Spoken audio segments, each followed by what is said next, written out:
Hello students, I am recording a new introduction to a rather lengthy video that I produced last spring. The introduction is new because last year this coincided with spring break, and when the old portion starts, you're going to be introduced to one of what was a visual communication in the news item last spring, which is still relevant. Originally, this included two items. One has ceased to be relevant. So from here on in, you're going to get a rundown of what's in this module, Module 4.2, in terms of content material, some viewings, some readings. And this video is a bit lengthy, but what I'm trying to do is digest for you some stuff that if you were to read it in the original, very time consuming and very dense. So I'm trying to simplify some of the concepts that are involved in this notion of the public sphere. But for the most part, your readings and viewings this week are about different kinds of propaganda.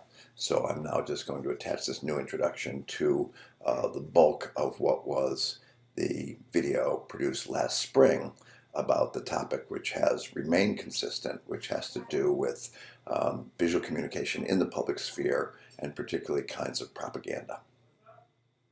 And one of the topics that you'll be reading about for before next meeting is the public sphere. So the whole idea that as you're walking around or you're driving on the freeway and you see all these billboards, you are in a public space and you are subjected to untold number of images, usually advertising goods and services. And so just sort of who owns that public sphere is fairly interesting. If you looked at Naomi Klein's No Logo video, she talks about that and the idea that once upon a time there was a true public sphere, and now that a place like Starbucks has replaced the public sphere and is not really public. It's a private place because they can kick you out and then they can subject you to the ads that they want you to consume there and prevent you from engaging in certain kinds of activity and speech within their private business. So the other one was a news article about Norman Rockwell's 4 freedoms, and I have a graphic of that I'll bring into this video once I've recorded it, and so it'll be there for you to look at as I'm talking about it. But FDR, before the U.S. got into World War II, before the bombing of Pearl Harbor, FDR gave a speech in which he articulated the 4 freedoms, and there was freedom from want, freedom of speech, freedom of want, freedom of religion, and freedom from fear. And so Norman Rockwell, who was a very accomplished artist, and he was a commercial artist. A lot of what he did were things that ended up on the front page of Saturday Evening Post. And there are these nice American homey images of teachers and Boy Scouts and people fishing and you name it. Well, he became very much sort of involved in producing images and posters that ended up helping the war effort. So it turns out the posters of the 4 freedoms that Norman Rockwell produced once we entered the war in December, those things ended up being sold as posters to raise money for war bonds, and those 4 images produced about $130 million worth of funds for the war effort. So it brings us to this notion of images for propaganda, and included in your viewing and consuming this week, you're going to look at some things which are American anti-fascist propaganda produced during World War II. Then you're also going to look at a fascist propaganda. There's a film by Leni Riefenstahl. And then you're going to look at some anti-communist propaganda from about 20 years ago when the Soviet Union was collapsing. So that's what you'll be looking at and reading this week. So the next topic on the agenda is mass media and the public sphere. So there is a philosopher by the name of Jurgen Habermas, and he would sort of fall into the same category as Roland Barthes, in that he's a sort of modern, maybe postmodern philosopher, and he's addressed pretty much everything under the sun, but the one thing that he is probably most relevant to us for has to do with mass media communications. And so there's a page in there that is sort of a brief synopsis of his thinking and talking about mass media. And I'll talk about that a bit more when I move on to it. And then there's a site, it's called The Powers of Persuasion. And basically it is a link to a Library of Congress source that has all of the American propaganda produced by the government during World War II to get people to sort of support the war effort and to not waste things, a variety of different approaches, some of it specifically aimed at women and how they could support the war effort, etc. So then we're going to look at Mind Over Media, Analyzing Propaganda. So that is a site that was created by the Media Literacy Foundation, which is at, I think it's at University of Rhode Island. And so that's a wonderful interactive site where you get to look at a particular message and then, evaluate it. Is it benevolent? Is it harmful? After you have made your decision, you click on it and you'll see how your judgment of it compares to somebody else. So that's a nice interactive site. And then we've got the reading assignments for next week. There will be 2 reading assignments. One is a collection of, it's an article, a peer-reviewed article about anti-communist propaganda from 20 years ago. And then there's another article which is about perception and memory. So if we think back to one of the first topics that we discussed was how it is that you perceive images and how that works in your brain. And there's some recent research that says, okay, if you think that what happens is first you perceive it and then you remember it or maybe misremember it, it turns out it's a little more complicated. And then the complications would relate quite a bit to Paul Martin Lester's 6 perspectives and to the Huxley notion about the more you know, the more you see.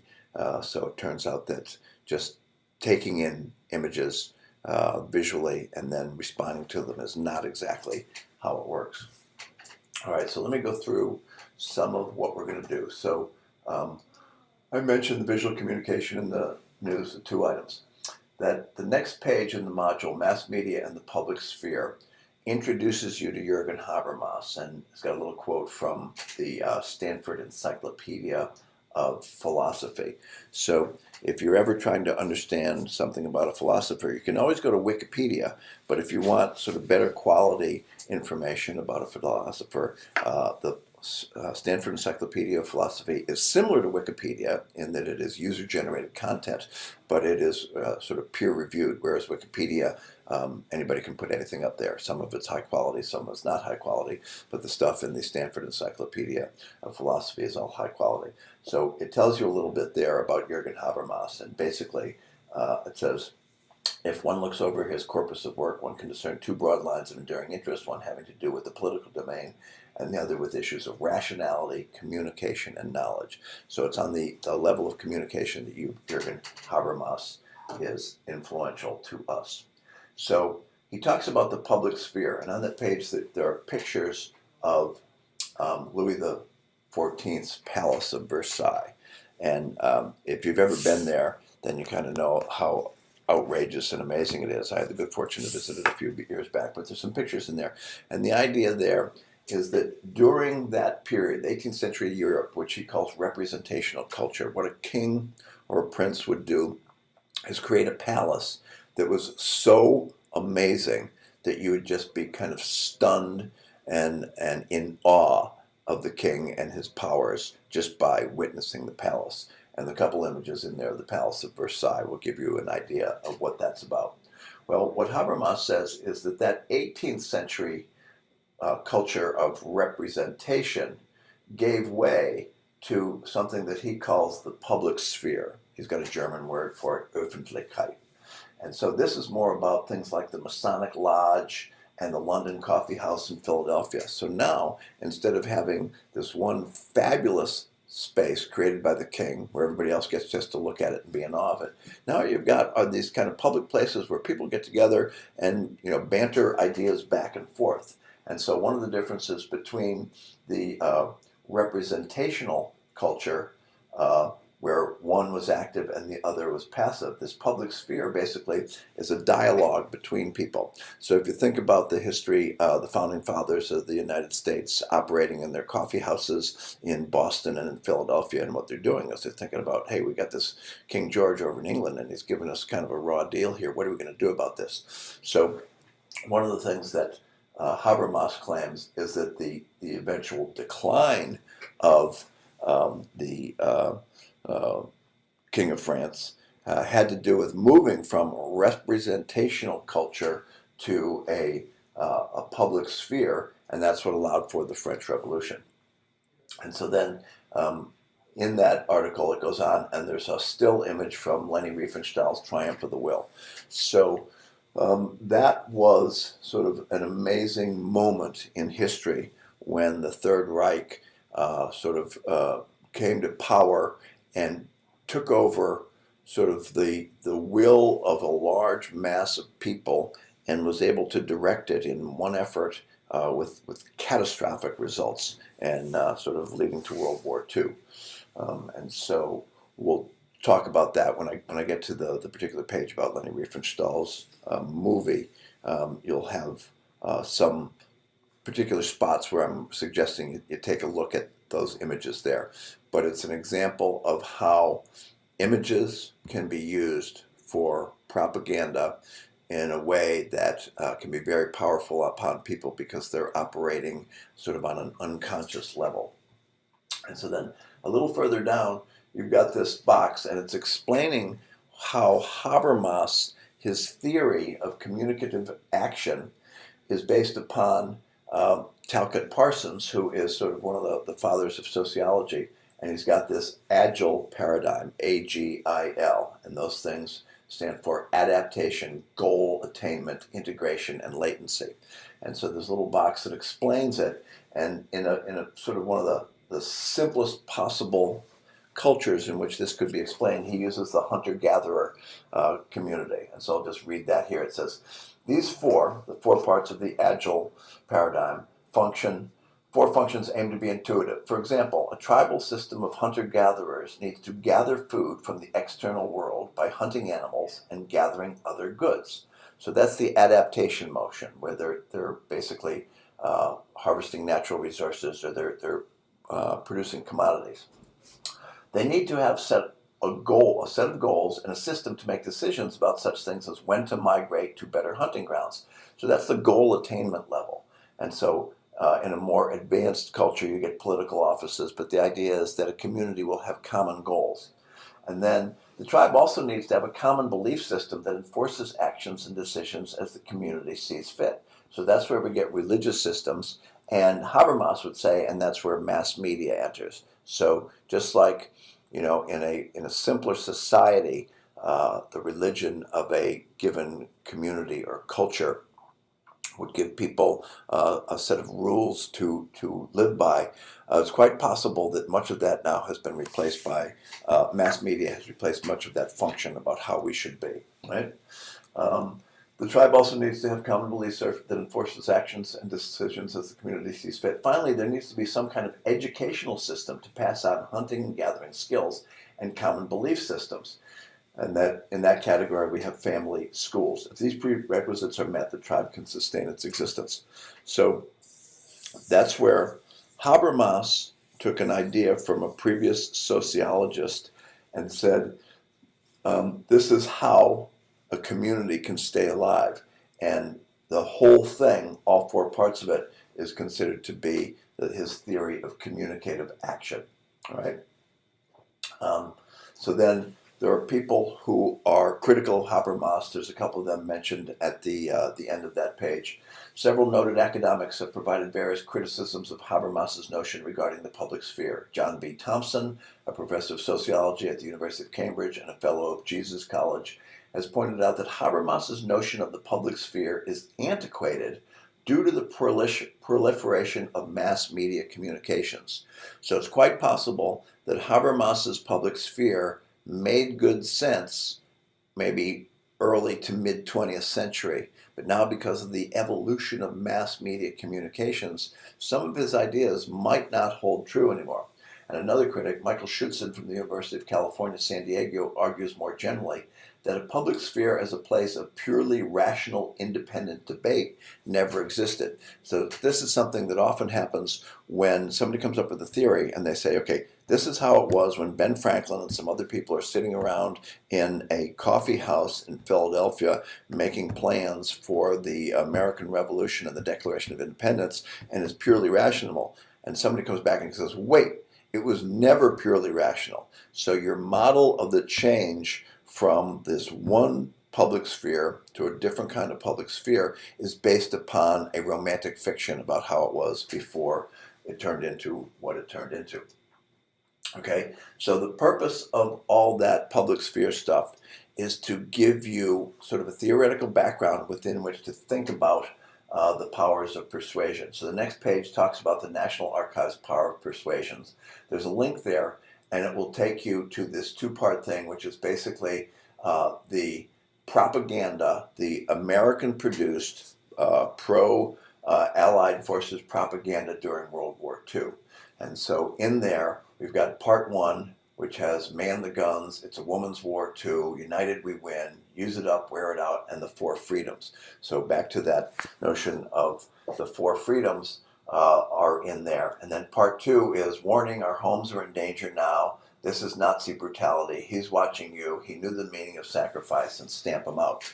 And so what these are, they're remarkable posters. These are posters made by sort of the most talented and sort of brilliant graphical artists of the day who have been engaged by the government to produce posters that have images and text generally. I doubt any of them are just a picture. They're all going to have words. And so I want you to take a look through them and get a sense of how powerful these things must have been in their day. Some of them are still powerful now, and some of them are, a little problematic in terms of the way they are attempting to get people to support the war effort by demonizing or dehumanizing the enemy combatants. Okay, so should look at that. And then the next page in the site is Leni Riefenstahl's Triumph of the Will. So there's a link there to a YouTube movie. It's an hour and 44 minutes long. I don't expect anybody to watch the whole thing. One of the features of movies made not recently is the pacing is just very slow compared to what we're used to. But you think this was made at a time when movies were brand new. It's mostly a silent film. There is a musical track attached to it, which is sort of German classical music. There are a couple places where you get to hear Hitler speak. But one of the things you can do with a YouTube movie is you go to the speed, and when it says normal, you can play it at 1.5, 1.5, or 2 times the regular speed. So that allows you to get through things at a much more reasonable pace. I highly recommend that you watch, I'd say watch it at 1.25 or 1.5 and watch a good few minutes at the intro, okay? There's a title sequence you can skip. It goes up to 2:40. But basically, one of the interesting things about the title sequence is here's a time when movies are brand new and hardly anybody has been in an airplane. And the beginning of the movie starts shot from an airplane as Hitler is coming into Nuremberg.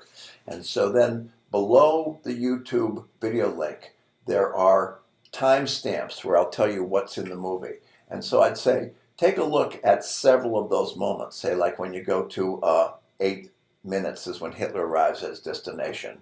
At 12:30 is flags and architecture. 13:40 is church. Then we get drums and bugles, horseplay, accordion, etc. And so each one of these moments is some image that was chosen by this woman filmmaker, Leni Riefenstahl, to evoke in the audience these Germans, particularly Germans who weren't Jewish or any of the sort of ethnic groups who weren't sort of like purely Teutonic German. And these images are chosen to get those people united in the cause of saying the Third Reich is going to be the greatest thing ever and we're going to take over the world. So watch as much of that film as you can handle to get a sense of it. Okay. Then we've got the Mind Over Media Analyzing Propaganda. So there's a link to the Media Education Lab at the University of Rhode Island. And so that is something that has sort of been developed much through the efforts of Renee Hobbs. Renee Hobbs was a communications faculty at Temple, and then she went on to become the first dean of the School of, I think, Communication at University of Rhode Island, and she now runs the university, the Media Education Lab. But the link called propagandamediaeducationlab.com, that's where you get Mind Over Media. And what you have are examples of some of which is clearly propaganda. Others you can say, oh no, that's just an ad for something. But it's interactive. And so what you can do is you can pick one of 4 different propaganda techniques. So you can choose activate strong emotions, or respond to audience needs, or simplify information ideas, or attack the opponents. And then once you've picked a category, then what happens is you've got samples that you can view, okay? And then what you get to do is you get to watch a sample. So I've got one here. And sometimes it's a still picture, sometimes it's a video. And you watch the video, some of them are quite short, and then you get to rate it from beneficial to harmful. And then once you've rated it, you get to see how you're rating compared to other people who had rated it. And then if you want to, you can put a comment on it. So this is it's a wonderful interactive tool where you get to look at a variety of kinds of propaganda. And some you might look and say, well, that's not propaganda. That's just, that's information. That's clear and accurate information on some topic. Okay? So I'd like you to interact with the Mind Over Media interactions a bit. Then, visual manipulations in mass media. So this is one of your 2 readings, and it's from a 1998 issue of the Journal of Visual Literacy. And I realize it's 20 years old. I looked to find something more recent, but I did not find anything that was quite as good in terms of visual content, because a lot of these peer-reviewed articles in journals of education or about communication, it's all words and no pictures. And one of the great ones about this is that it has a lot of pictures. So what you have are lots of examples of political cartoons that were produced in Russia and some of the former Soviet satellite countries. And generally these are sort of all anti-communist cartoons satirizing certain aspects of communism. So I want you to look at that. And then I'm probably going to create a discussion board asking a few questions, pointed questions about it, and what you found, effective or not effective. Then there is one more reading, and it's perception and memory. And so that link there links to 2 different things. There's a short article from Scientific American that tells you about the article, okay? Tells you what the article finds. And then the other link is the actual article itself. And this is from, what is the journal that it's from? Psychological Science, I believe. And so it's talking about the fact that you perceive something and then you remember it. And the length of time between when you perceived it and when you misremember it is about a 20th of a second. So the notion that you looked at a TV ad and then you got it in your head and then you remember it, and maybe a week later somebody says what was in the ad and says, okay, and that maybe your memory would get foggy after a week. No, after 1/20th of a second, your memory is no longer accurate. And so one of the things that opens up the whole question of this notion of sequence of perception first, memory second, might even be open to question. And that then returns us to Paul Martin Lester and Huxley. The more you know, the more you see.